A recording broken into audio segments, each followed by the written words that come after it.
Poesia e Contemplação, por Thomas Merton. A tradução é do Mosteiro da Virgem, Petrópolis. Livraria Agir Editora, canal Le Conde. Caros ouvintes, caso gostem do que aqui será lido, por favor, adquiram um livro. E caso gostem do meu trabalho, possam, devam e queiram auxiliá-lo, isso é possível via Pix, PayPal, Apoia-se ou Vaquinha. Centavos serão muito bem-vindos. Também é possível comprar livros pela lista de desejos da Amazon ou ainda é possível tornar-se membro do canal. As assinaturas começam a apenas R$ 1,99 ao mês. Caso você escute aqui, veja o que eu faço e concorde que isso meu trabalho valha. Também é possível auxiliar gratuitamente, curtindo, compartilhando, comentando e inscrevendo-se no canal caso já não tenha feito, pois tudo isso faz diferença em termos de engajamento. Muito obrigada a todos pela presença. Eu também conto, claro, com a oração de todos vocês. Desejo que Deus vos abençoe, vos guie e vos guarde. E desejo a todos também uma boa escuta. Estamos no O Clima da Oração Monástica. 11. Qual é a finalidade da meditação no sentido da oração do coração? Na oração do coração, procuramos, em primeiro lugar, a base mais profunda de nossa identidade com Deus. Não raciocinamos em relação aos dogmas da fé, nem sobre os mistérios. Procuramos antes conseguir apreender diretamente, de maneira existencial, por uma experiência pessoal, as mais profundas verdades da vida e da fé. Encontrarmos a nós mesmos na verdade de Deus. A certeza interior depende da purificação. A noite escura retifica as nossas mais íntimas intenções. No silêncio dessa noite da fé, voltamos à simplicidade e à sinceridade do coração. Aprendemos como nos concentrar, nos recolher. Isto consiste em escutar, estar atento para ouvir a vontade de Deus na direta e simples atenção à realidade. O recolhimento, concentração, é percepção ou consciência do incondicional. A oração significa, pois, desejar ansiosamente a simples presença de Deus, para termos uma compreensão pessoal de sua palavra, para conhecermos a sua vontade e para sermos capazes de ouvir e obedecer. Trata-se, então, de muito mais do que murmurar petições em favor de coisas boas, externas às nossas profundas preocupações. Nosso desejo e nossa oração deve resumir-se nas palavras de Santo Agostinho: Nover in te, nover in me. Possa eu conhecer-te, possa eu conhecer-me. Nover in te, nover in me. Desejamos obter uma verdadeira avaliação em relação a nós mesmos e ao mundo, de maneira a entender o sentido de nossa vida como filhos de Deus, remidos do pecado e da morte. Desejamos atingir um verdadeiro conhecimento amoroso de Deus, nosso Pai, e nele repousar. Desejamos ouvir sua palavra e responder, reagindo com todo o nosso ser. Desejamos conhecer sua vontade misericordiosa e a ela nos submeter em sua totalidade. Aí estão a meta e o escopo da meditatio e da oratio. Esta preparação à oração pode ser prolongada pela lenta e sapiencial recitação amorosa de um salmo predileto, demorando-nos no sentido profundo das palavras, para nós, aqui e agora. Na linguagem dos pais do monaquismo, toda oração, leitura, meditação e todas as atividades da vida monástica têm por escopo a pureza de coração, isto é, uma entrega incondicional, totalmente humilde a Deus, uma aceitação completa de nós próprios e de nossa situação conforme a vontade dele. Significa isso a renúncia a todas as imagens ilusórias de nós mesmos, a toda exagerada apreciação de nossas capacidades, de maneira a obedecer à vontade de Deus como chega ela até nós, nas difíceis exigências da vida em sua rigorosa verdade. Pureza de coração é, portanto, correlativa a uma nova identidade espiritual, o eu reconhecido no contexto das realidades queridas por Deus. A pureza de coração é iluminada percepção ou consciência do homem novo, oposto às complexas e talvez um tanto inconvenientes fantasias do homem velho. A meditação está, portanto, ordenada a essa nova visão interior, a esse conhecimento direto do nosso eu em seu aspecto mais elevado. Que sou eu? Sou uma palavra pronunciada por Deus. E pode Deus falar uma palavra que não tenha sentido?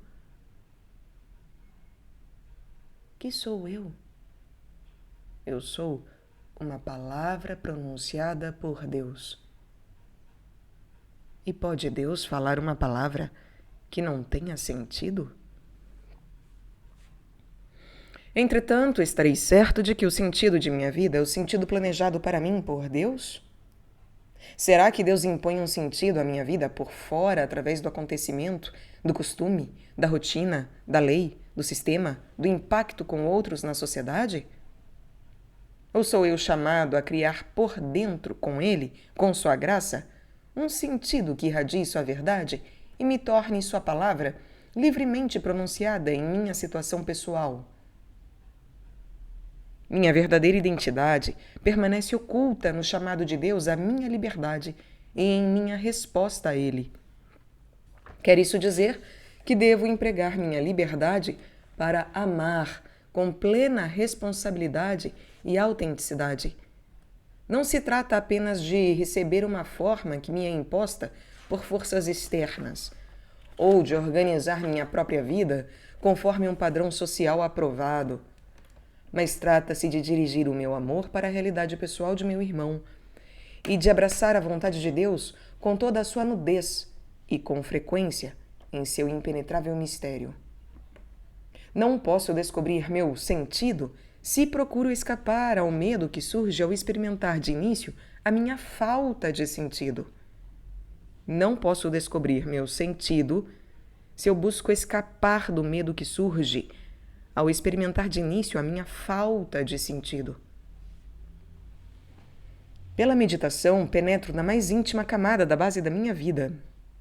Procuro o pleno sentido da vontade de Deus para mim, de sua misericórdia para comigo, de minha absoluta dependência para com Ele. Essa penetração, entretanto, deve ser autêntica. Deve ser algo genuinamente vivido por mim. Isto, por sua vez, depende da autenticidade do conceito integral que tenho de minha vida e do que me proponho. Mas as metas da minha vida têm tendência a ser artificiais e inautênticas, na medida em que tento apenas adaptar minhas ações a certas normas exteriores de conduta que me darão a possibilidade de desempenhar uma função aprovada na sociedade em que vivo. Afinal, isso importa pouco mais do que aprender a representar um papel. E às vezes os métodos e os programas de meditação têm por fim simplesmente o seguinte: aprender a representar um papel religioso. A ideia da imitação de Cristo e dos santos pode degenerar em mera impessoalização, se permanecer somente exterior. A ideia da imitação de Cristo e dos santos pode degenerar em mera impessoalização se permanece somente exterior. Não basta a meditação investigar a ordem cósmica e nela situar-me. A meditação é algo mais do que obter controle de uma visão filosófica do cosmos e da vida. Weltanschauung. Ainda que esse tipo de meditação pareça conseguir uma resignação à vontade de Deus, tal como se manifesta na ordem cósmica ou na história, não é profundamente cristã. Em realidade, pode essa meditação estar fora de contato com as mais profundas verdades do cristianismo. Consiste em aprender algumas fórmulas racionais, explicações que permitam a alguém permanecer resignado e indiferente nas grandes crises da vida. E assim, infelizmente, poderá tornar possível a evasão, ali onde uma confrontação direta com o nosso nada é exigida. Em lugar de uma aceitação estoica dos decretos e acontecimentos providenciais e de outras manifestações da lei do cosmos, no cosmos, devemos deixar-nos conduzir, nus e indefesos, até o centro daquele medo onde permanecemos sós diante de Deus, em nosso nada, sem explicação, sem teorias, completamente dependentes da sua solicitude e providência, numa necessidade aguda do dom de sua graça, da sua misericórdia e da luz da fé. Devemos abordar nossa meditação entendendo que graça, misericórdia e fé não são bens permanentes, inalienáveis que conseguimos por nossos esforços e retemos como que por direito, contanto que sejamos bem comportados. Não. São, ao contrário, dons continuamente renovados. A vida da graça em nossos corações é renovada a cada instante, direta e pessoalmente por Deus, em seu amor por nós. Daí ser a graça da meditação, no sentido de ser a oração do coração, também um dom especial. Jamais se deve tomá-la por coisa garantida. Embora se possa dizer ser ela um hábito que, em certo sentido, está sempre presente em nós, uma vez que a recebemos, jamais é, no entanto, algo que possamos reivindicar como de direito e utilizar de maneira completamente autônoma e autodeterminada, segundo o nosso próprio prazer, sem consideração pela vontade de Deus, conquanto possamos utilizar autonomamente os nossos dons naturais. O dom da oração é inseparável de outra graça, a humildade, que nos faz compreender como as mais íntimas profundezas do nosso ser e da nossa vida têm sentido e são reais somente na medida em que estão orientadas para Deus como sua fonte e seu fim. Quando parecemos possuir e utilizar nosso ser e nossas faculdades naturais de maneira completamente autônoma, como se nosso ego individual fosse a pura fonte e o fim dos nossos atos, estamos em plena ilusão e nossos atos, por mais espontâneos que sejam, carecem de sentido espiritual e autenticidade. Consequentemente, antes de mais nada, nossa meditação deve começar pela constatação de nosso nada e de nossa incapacidade na presença de Deus. Não é necessário que seja isso uma experiência triste e desanimadora. Pelo contrário, pode ser profundamente tranquila e alegre, uma vez que nos coloque em contato direto com a fonte de toda a alegria e de toda a vida. Entretanto, um dos motivos por que a nossa meditação nunca dá arrancada é talvez o fato de nunca atualizarmos essa volta séria, real, ao centro do nosso próprio nada diante de Deus. Um dos motivos por que nossa meditação nunca dá arrancada é talvez o fato de nunca atualizarmos essa volta séria, real, ao centro de nosso próprio nada diante de Deus. Daí não entrarmos nunca na mais profunda realidade do nosso relacionamento com Ele. Em outras palavras, meditamos apenas na mente, na imaginação, ou, quando muito, em desejo, considerando as verdades religiosas de um ponto de vista indiferente, objetivo. Não começamos procurando encontrar nosso coração, isto é, mergulhando numa profunda percepção do fundamento de nossa identidade diante de Deus e em Deus. Encontrar nosso coração e recuperar essa percepção ou consciência de nossa mais profunda identidade implica no reconhecimento de que nosso eu externo, cotidiano, é em grande parte uma máscara e uma simulação. Não é nosso verdadeiro eu. E, de fato, nosso verdadeiro eu não se presta à mais fácil descoberta. O nosso verdadeiro eu não se presta a uma fácil descoberta. Está oculto na obscuridade e no nada.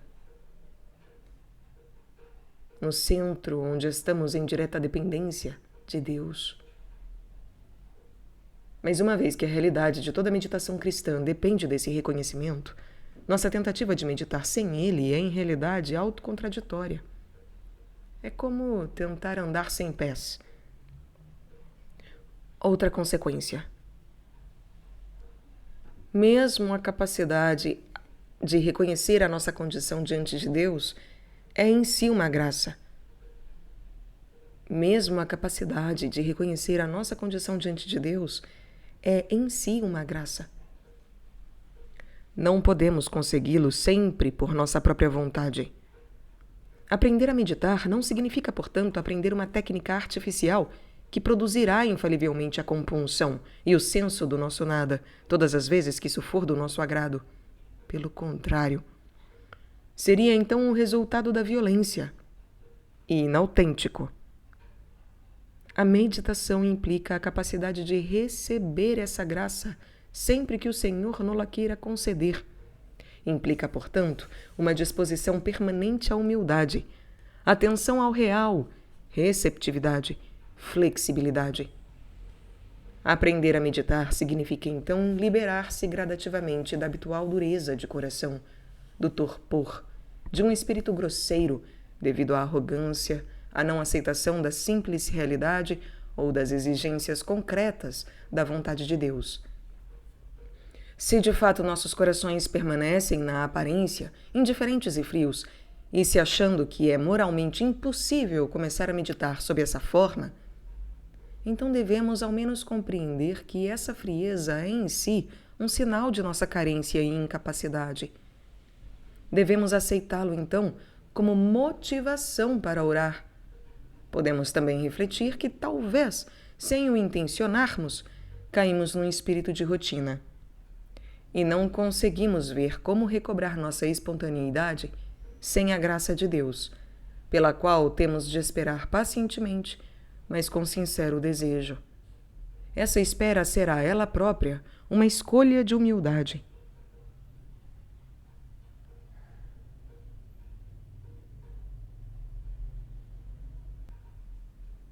(12)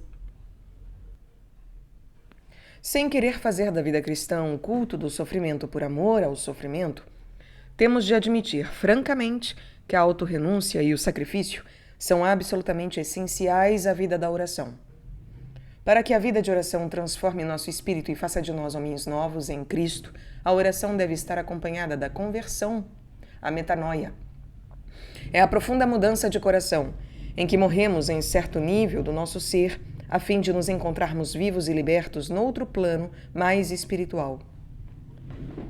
Santo Aelredo de Rivaux, não sei se é exatamente esta a pronúncia de seu nome, escrevendo a sua irmã que vivia como reclusa em Yorkshire, mostra com nitidez o íntimo relacionamento entre a meditação e o ascetismo.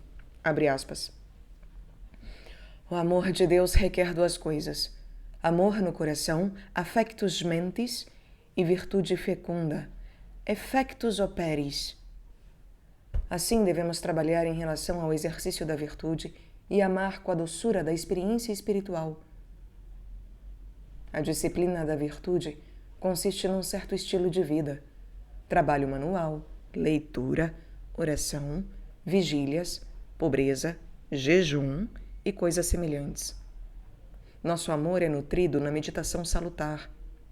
E para que esse suave amor de Jesus possa crescer em teu coração, deves praticar uma tríplice meditação, com a memória do passado, a consciência do presente e o interesse pelo futuro.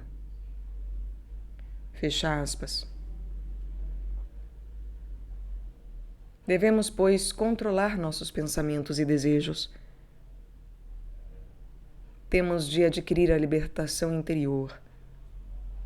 Não se deve aqui interpretar erradamente. Não quer isso dizer que o cristão considere sua tarefa de ganhar a vida neste mundo como coisa insignificante, e ainda menos que possa resignar-se diante de uma condição de injustiça social e miséria, ou incentivar outros a que o façam. Não, nem tampouco significa desprezo da criação visível num sentido maniqueu, como se as coisas sensíveis e materiais fossem más. Significa desapego e libertação diante de preocupações desordenadas, desapego e libertação diante de preocupações desordenadas. E assim podemos utilizar as coisas boas desta vida e também viver sem elas, por amor a ideias e fins mais elevados. Significa a capacidade de utilizar e sacrificar todas as coisas criadas aos interesses do amor. Como diz São Paulo, nas vigílias, nos jejuns, pela castidade, pela ciência, pela paciência, pela bondade, pelo Espírito Santo, por uma caridade não fingida, pela palavra da verdade, pelo poder de Deus, com as armas da justiça, as da mão direita e as da esquerda, na honra e na desonra, na boa e na má fama, considerados como impostores, ainda que sinceros, como desconhecidos, ainda que bem conhecidos, como agonizantes, embora estejamos com vida, como condenados, ainda que livres da morte. Considerados tristes, mas sempre alegres. Pobres, ainda que tenhamos enriquecido a muitos.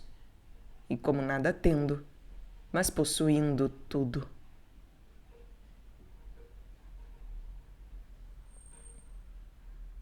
Este magnífico trecho, cantado pela Igreja numa das missas do tempo da Quaresma, mostra como a vida de ascetismo cristão nos conduz a uma situação de paradoxos e aparentes contradições. A vida de meditação é alimentada por essa condição paradoxal em que ficamos suspensos entre a terra e o céu, devido ao nosso desejo de renúncia e ao fato de que esse desejo jamais poderá ser plenificado, pois deve permanecer dentro de certos limites. O ascetismo nos entrega ao paradoxo e a meditação luta com o paradoxo. O resultado da luta é a paz divina do amor espiritual na contemplação. Mas não podemos sobreviver nesse estado paradoxal sem a ajuda especial da graça e sem uma contínua autodisciplina. Exercícios tais como jejuar não podem produzir o efeito conveniente a não ser que a motivação que nos leva a praticá-los brote da meditação pessoal. Temos de pensar no que estamos fazendo, e as razões do nosso agir devem surgir das profundezas de nossa liberdade e ser vivificadas pelo poder transformante do amor cristão. Sem isso, os sacrifícios que escolhemos e nos impusermos serão, provavelmente, fingimento, gestos simbólicos sem verdadeiro conteúdo interior. Os sacrifícios efetuados nesse espírito formalista tendem a ser apenas atos externos rotineiros, feitos para exorcizar nossa ansiedade interior, e não são motivados pelo amor. Neste caso, entretanto, a nossa atenção terá tendência a fixar-se no insignificante sofrimento. Aqui, piedosamente, optamos por nos submeter e a exagerá-lo de um modo ou de outro. E isto seja para fazê-lo parecer insuportável, seja para dar-lhe uma aparência mais heróica do que em realidade é. Sacrifícios efetuados dessa maneira são coisas que seria melhor não fazer. Seria mais sincero, bem como mais religioso, comer um almoço completo no espírito de gratidão do que fazer algum sacrifício mínimo, deixando de lado uma parte ínfima da refeição com o sentimento de que se está sofrendo um martírio. A nossa capacidade em sacrificar-nos com um espírito maduro e generoso bem poderá dar provas de ser um dos testes da nossa oração interior. A oração e o sacrifício trabalham juntos. Onde não há sacrifício, verificar-se-á afinal que não há oração e vice-versa. Quando o sacrifício é uma autodramatização infantil, a oração será igualmente uma autoexibição falsa, com ares de ópera, ou então uma introspecção sentimental e lacrimosa motivada pela autocomiseração. A oração humilde e séria, unida ao amor maduro, há de manifestar-se inconsciente e espontaneamente, num habitual espírito de sacrifício e interesse pelos outros, que é infalivelmente generoso, embora possamos, talvez, não perceber esse fato. Uma união como essa, de oração e sacrifício, é mais fácil de ser avaliada quando se trata de outros do que quando nos examinamos. E quando nos tornamos conscientes disso, não mais tentamos medir os nossos progressos nesse ponto. 13. Para compreender o que agora vamos abordar, deverá o leitor lembrar-se de que as mais íntimas profundezas do ser espiritual são misteriosas e inexplicáveis. Dificilmente podem ser descritas corretamente em linguagem científica. Por essa razão é que mesmo a teologia apenas toca no assunto, a não ser na linguagem poética e simbólica dos padres da Igreja e dos doutores místicos. João Tauler, por exemplo, diz que o conhecimento unitivo e místico de Deus é, abre aspas, uma escuridão inefável e, contudo, uma luz essencial. Chama-se um incompreensível e solitário deserto, e isto certamente o é.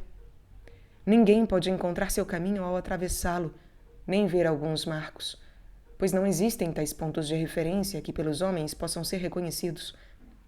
Por escuridão, deve-se aqui entender uma luz que jamais iluminará uma inteligência criada. uma luz que jamais poderá ser naturalmente compreendida. Chamam-na de desértica, pois não há qualquer estrada que a ela conduza. Para ali chegar, tem a alma de ser levada a ultrapassar-se para além de todo o seu entendimento. Pode então beber das águas do riacho em sua própria fonte, daquelas águas verdadeiras e essenciais. Nessa fonte, a água é agradável, fresca e pura, como todo riacho é agradável, antes de haver perdido seu delicioso frescor e sua pureza. Fecha aspas.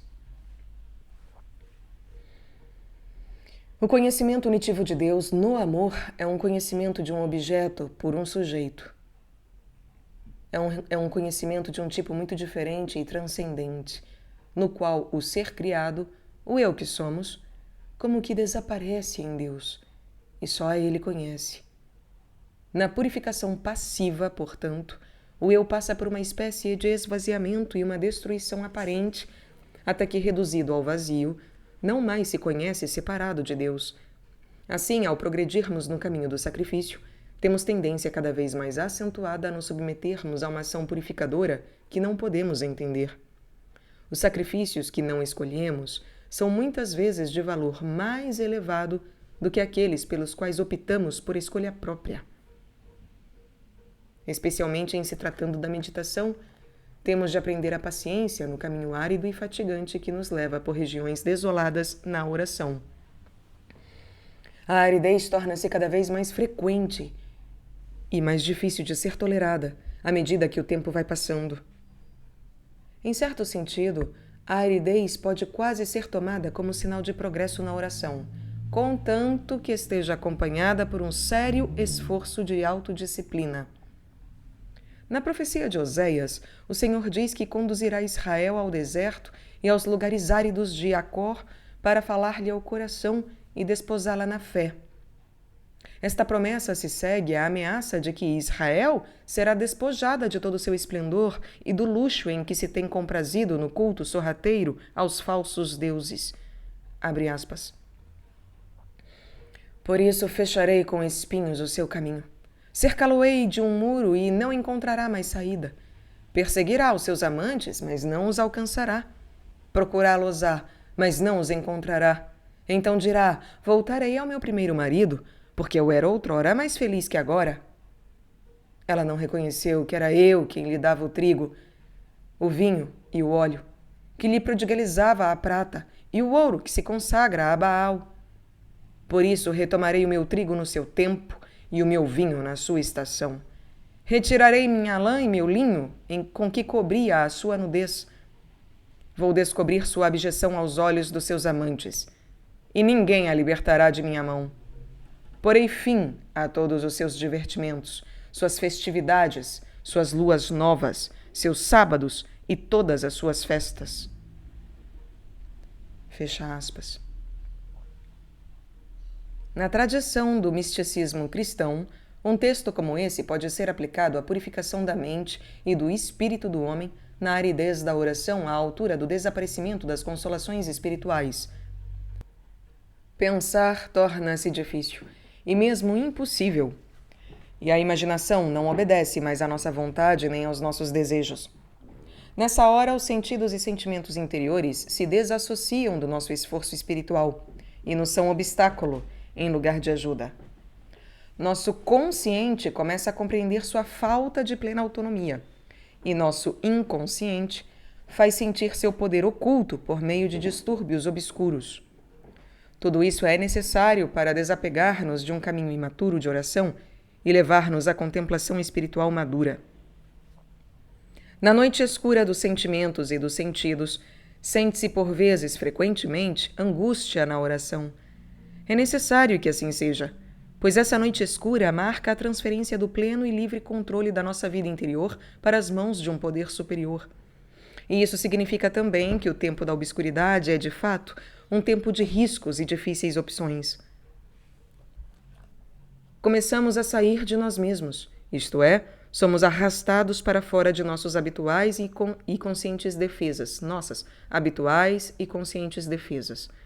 Essas defesas são também limitações que devemos abandonar se queremos crescer, mas são elas, ao mesmo tempo, a seu modo, uma proteção contra as forças inconscientes demasiadamente grandes para enfrentarmos desnudados e sem proteção. Se avançarmos nessa escuridão, teremos de encontrar-nos com essas inexoráveis forças. Teremos que enfrentar temores e dúvidas. Teremos de questionar toda a estrutura da nossa vida espiritual. Teremos que fazer uma nova apreciação daquilo que nos tem movido a crer, a amar, a nos engajarmos em relação ao Deus invisível. E nesse momento, precisamente, toda a luz espiritual é obscurecida. Todos os valores perdem sua forma e se diluem. Parecem não ter realidade e ficamos, por assim dizer, suspensos no vácuo. O aspecto mais crucial dessa experiência é exatamente a tentação de duvidar do próprio Deus. Não devemos minimizar o fato de ser isso um verdadeiro risco, pois aqui estamos nos adiantando e ultrapassando a fase em que Deus se tornou acessível à nossa mente por meio de simples e primitivas imagens. Estamos penetrando na noite em que Ele está presente, sem qualquer imagem, invisível, imperscrutável e situado além de qualquer representação mental satisfatória. Num momento desses, alguém que não esteja seriamente fundamentado numa autêntica fé teológica pode tudo perder do que tenha possuído. Pode sua oração tornar-se uma luta obscura e detestável para preservar as imagens e os enfeites que disfarçavam o vácuo interior. Deverá ele então enfrentar a verdade do seu vazio ou bater em retirada, voltando ao domínio das imagens e analogias que não mais sirvam a uma vida espiritual madura. Poderá ele não ser capaz de enfrentar a tão terrível experiência de estar aparentemente sem fé, de maneira a nela realmente crescer. Pois é este o teste, este o fogo de purificação que queima até as cinzas os elementos humanos e acidentais da fé, de modo a libertar o profundo poder espiritual que existe no centro de nosso ser. Este dom de Deus é por si mesmo inatingível, mas nos é dado de momento em momento, ultrapassando nossa compreensão pela imperscrutável misericórdia do Senhor. Abre aspas. Devastarei sua vinha e sua figueira, das quais dizia, eis a paga que me deram meus amantes. Farei delas um matagal, que os animais selvagens devorarão. Por isso a atrairei, conduzi-la-ei ao deserto, falar-lhe-ei ao coração. Dar-lhe-ei as suas vinhas e o vale de Acor, como parte da esperança. Aí ela se tornará como no tempo de sua juventude, como nos dias em que subiu da terra do Egito. Não lhe deixarei mais na boca os nomes dos Baals, e ninguém pronunciará tais nomes. Farei para eles naquele dia uma aliança com os animais selvagens, as aves do céu e os répteis da terra. Farei desaparecer do país o arco, a espada, a guerra, e os farei repousar com segurança. Fecha aspas.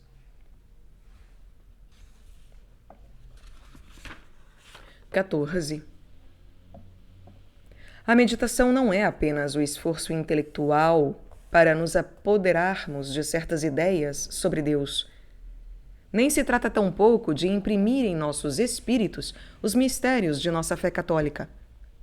O conhecimento conceitual da verdade religiosa tem lugar definido em nossa vida, e esse lugar é importante. O estudo tem função essencial em nossa vida de oração. A vida espiritual necessita de fortes bases intelectuais. O estudo da teologia é acompanhamento necessário a uma vida de meditação. Porém, a meditação em si não é estudo, tampouco é atividade puramente intelectual. A finalidade da meditação não é apenas adquirir ou aprofundar conhecimento objetivo e especulativo de Deus e da verdade por ele revelada. Na meditação, não procuramos conhecer coisas a respeito de Deus, como se fora ele um objeto, como outros objetos que se submetem ao nosso exame e podem ser expressos em claras ideias científicas. Procuramos conhecer o próprio Deus, ultrapassando o nível de todos os objetos que ele criou e nos confrontando como coisas isoladas umas das outras, definidas, delimitadas, com fronteiras bem marcadas. O Deus infinito não tem limites.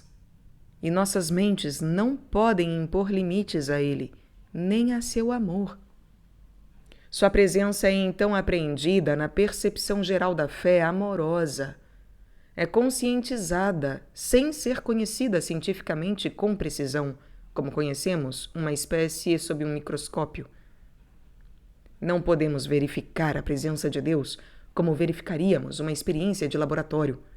Entretanto, podemos ter percepção da presença de Deus de maneira espiritual, contanto que não procuremos insistir em verificá-la.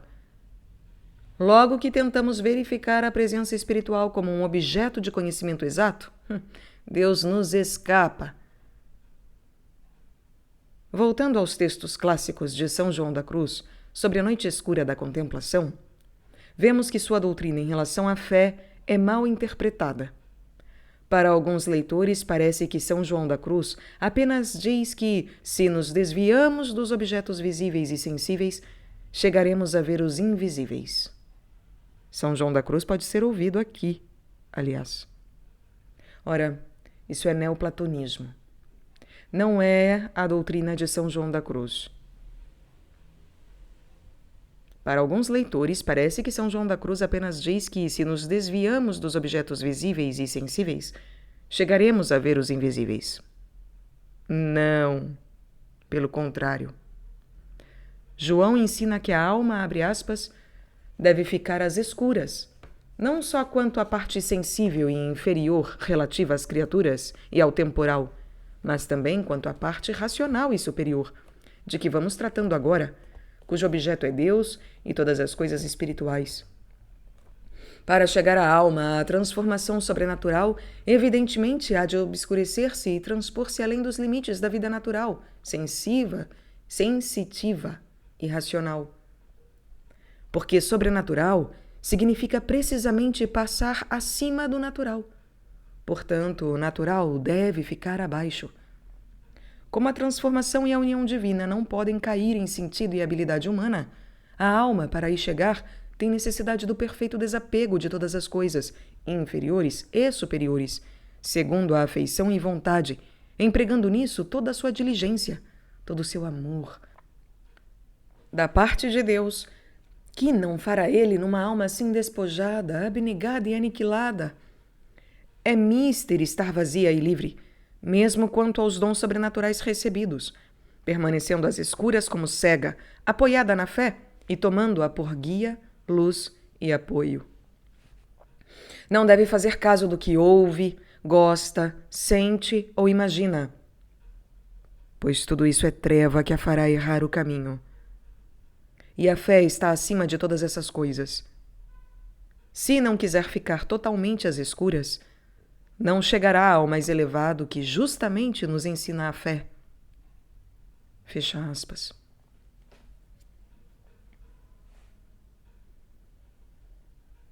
Mais uma vez, porém, essa escuridão não é apenas coisa negativa.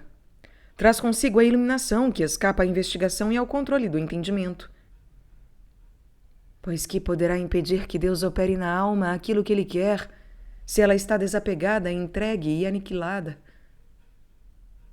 Este ensinamento de São João da Cruz não deve ser posto de lado como algo peculiarmente de espiritualidade carmelitana. Situa-se em linha direta na tradição antiga monástica e patrística. Vem de Evagrio Pôntico, Cassiano e Gregório de Nissa, até chegar a Gregório Magno. Todos eles podem ser ouvidos aqui, no canal, pela Filocalia e livros outros. E os seguidores de Pseudo Dionísio, que também pode ser ouvido aqui, no Ocidente. Escreve São João Crisóstomo, também podendo ser ouvido aqui, sobre a incompreensibilidade de Deus, abre aspas, invoquemo-lo como o Deus inexprimível, incompreensível, invisível e incognoscível. Confessemos que ele ultrapassa todo o poder da linguagem humana, que ele escapa à apreensão de toda inteligência mortal, que os anjos não o podem penetrar, nem os serafins vê-lo em plena claridade, como tampouco os querubins entendê-lo perfeitamente, pois ele é invisível aos principados e aos poderes, às virtudes e a todas as criaturas, sem exceção. Somente o Filho e o Espírito Santo o conhecem. Fecha aspas.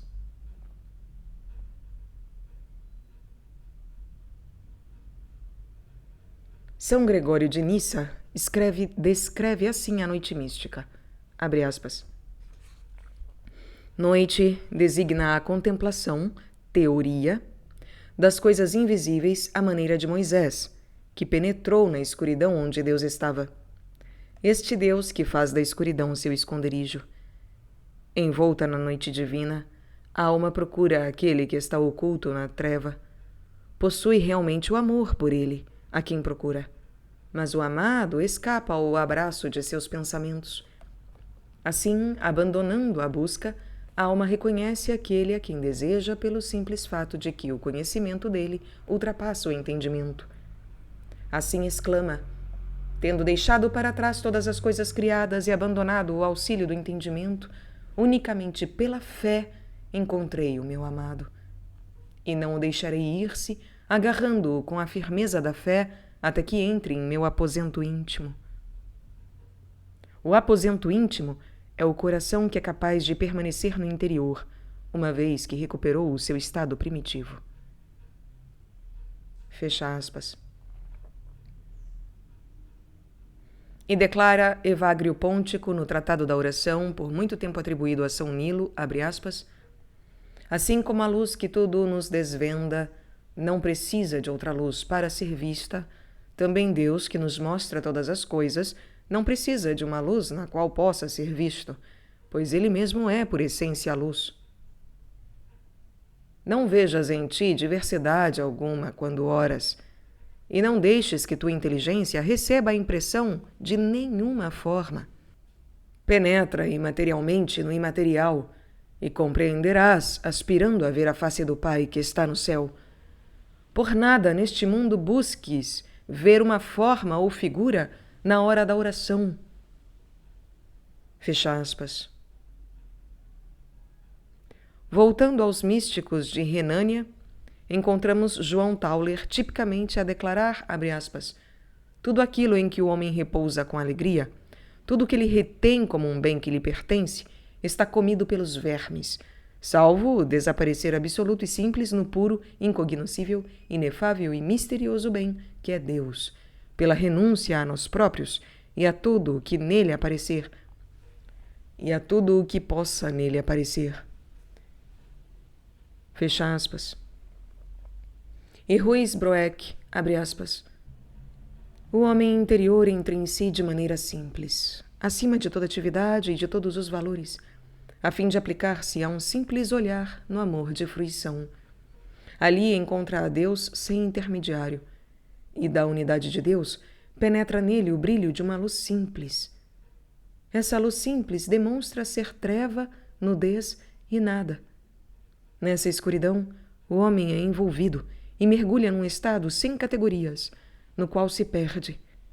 Assim desnudado, toda consideração e distração em relação às coisas lhe escapam, e ele se vê penetrado por uma luz simples. Nesse nada, ele vê todas as suas obras como inúteis, pois se encontra submerso pela atividade do imenso amor de Deus e pela fruitiva inclinação do seu espírito, torna-se um só espírito com Deus. Fecha aspas. A doutrina da pureza de coração e da contemplação sem imagens acha-se resumida na Filocalia. Já citei que está aqui gravada, claro, a pequena Filocalia, não inteira, completa.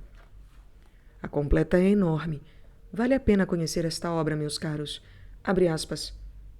Puro é o coração que, apresentando sempre a Deus uma memória sem imagens nem formas, está pronto a nada receber senão impressões que vêm dele e pelas quais ele deseja manifestar-se a esse coração. Fecha aspas. Numa palavra, Deus está invisivelmente presente à base de nosso ser.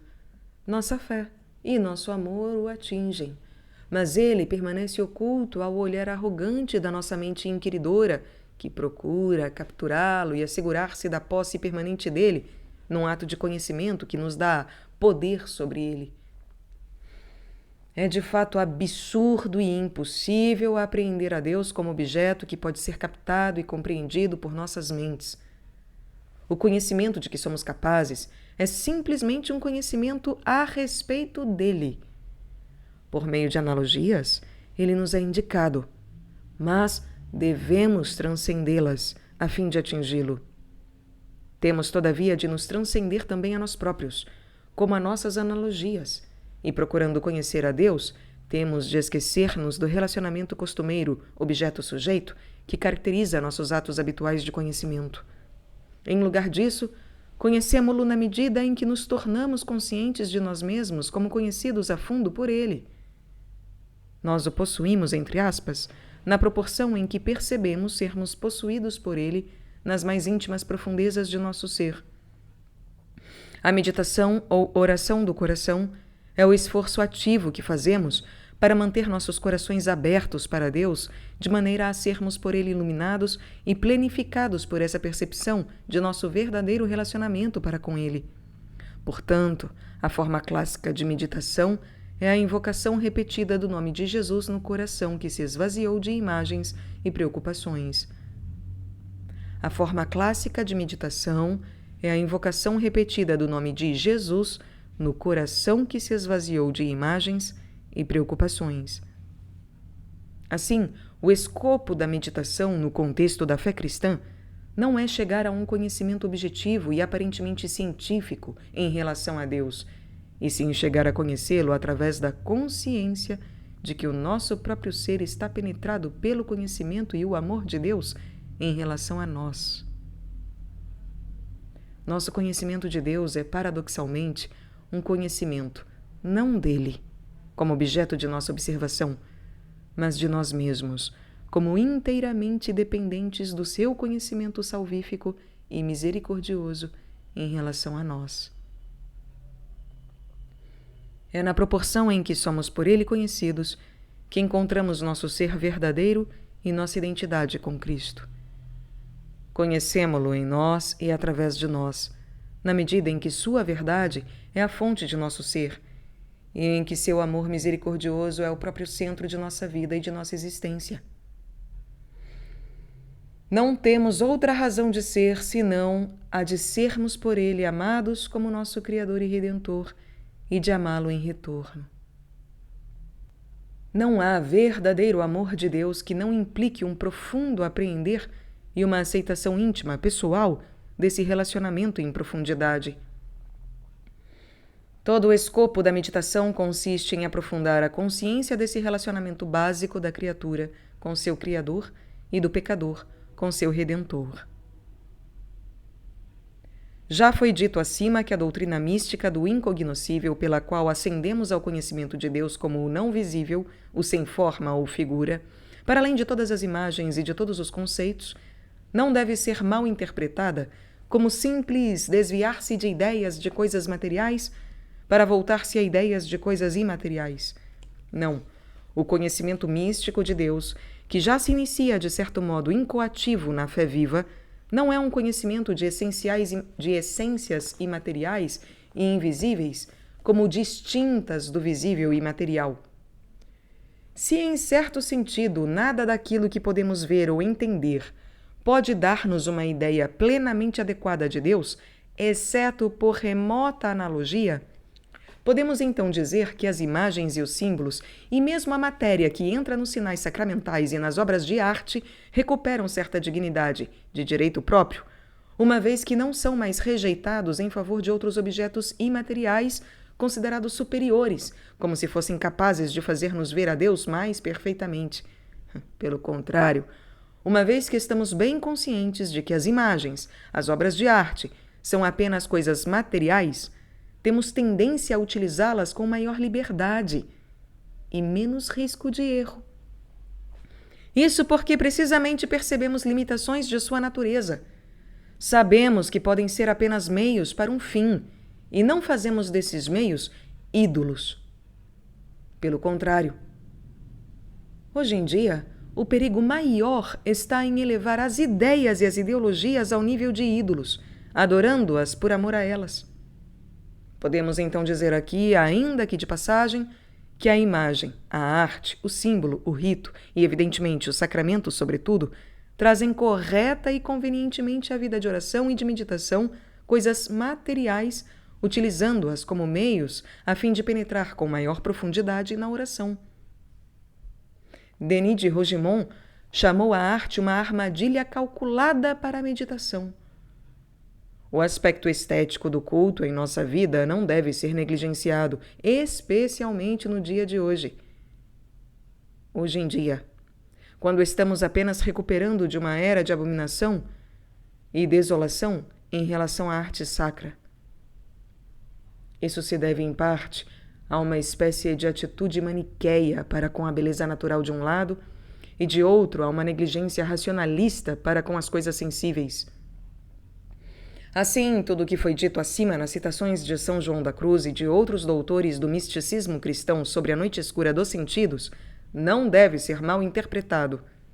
Não significa que o cultivo normal dos sentidos, do senso artístico, da imaginação e da inteligência deva ser objeto formal de renúncia por parte de qualquer pessoa interessada na vida de meditação e de oração. Pelo contrário, uma semelhante cultura é pressuposta. Não é possível ultrapassar aquilo que ainda não se possui. Normalmente, a consciência nítida de que Deus está situado para além das imagens, dos símbolos e das ideias só é percebida por alguém que, previamente, já utilizou bem todas essas coisas. Alguém que possui uma completa e madura cultura monástica. Quem a possui alcançou o limite do símbolo e da ideia e prossegue para alcançar um nível mais adiantado, onde, ao menos temporariamente, não precisa disso. Pois mesmo se esses auxílios humanos e simbólicos em favor da oração perdem sua utilidade nas formas mais elevadas de união contemplativa com Deus, tem ainda seu lugar na vida cotidiana, comum, mesmo de um contemplativo. Fazem parte da atmosfera ambiente e cultural em que geralmente ele vive. A função da imagem, do símbolo, da poesia, da música, do canto e do ritual, remotamente relacionada com a dança sagrada, é fazer desabrochar as profundezas mais interiores do eu contemplativo, incorporar os sentidos e o corpo na totalidade da auto-orientação para Deus, necessária ao culto e à meditação. Negligenciar completa e simplesmente os sentidos e o corpo, deixando que apenas a imaginação siga o seu caminho, enquanto se tenta mergulhar profundamente numa oração interior abstrata, não terá resultado nem mesmo para alguém adiantado na meditação. Todas as tradições religiosas possuem meios de integrar os sentidos, em seu próprio nível, nas formas mais elevadas de oração. A grande literatura mística fala não somente de trevas e inconhecimento, mas também, e quase ao mesmo tempo, de um extraordinário florescimento dos sentidos espirituais, uma percepção estética subjacente que interpreta a mais elevada e direta união a Deus, que ultrapassa a experiência. Na realidade, o que se encontra para além da experiência tem de ser transmitido de algum modo e interpretado na linguagem comum do pensamento humano antes que possa ser objeto de profunda reflexão da parte do próprio sujeito e comunicado a outros. Evidentemente, não negamos o fato de poder alguém entregar-se a uma profunda oração contemplativa sem conseguir refletir sobre isso, e ainda menos comunicar seja o que for dessa experiência a outros. Mas, na literatura mística, que supõe, é claro, comunicação por meio de imagens, símbolos e ideias, vemos que a contemplação no estado do incognoscível é geralmente acompanhada de dons pouco comuns, poéticos e teológicos, sempre que o fruto da contemplação deva ser partilhado com outros. Vemos São João da Cruz, por exemplo, descrever a viva chama de amor, em linguagem muito concreta e belíssima, que reflete, é óbvio, uma experiência ainda mais concreta e bela, por ele traduzida em formas simbólicas. Entretanto, João da Cruz nos diz, sem qualquer ambiguidade, como aquilo que nos descreve é o sabor da vida eterna, uma experiência da vida de Deus e a atividade do Espírito Santo. Diz ele, abre aspas, mas como se pode dizer que a fere, se na alma já não há coisa para ferir, estando já toda ela cauterizada pelo fogo de amor? É coisa maravilhosa, mas não estando o amor nunca ocioso, senão em contínuo movimento, como a chama está sempre lançando labaredas para uma e outra parte.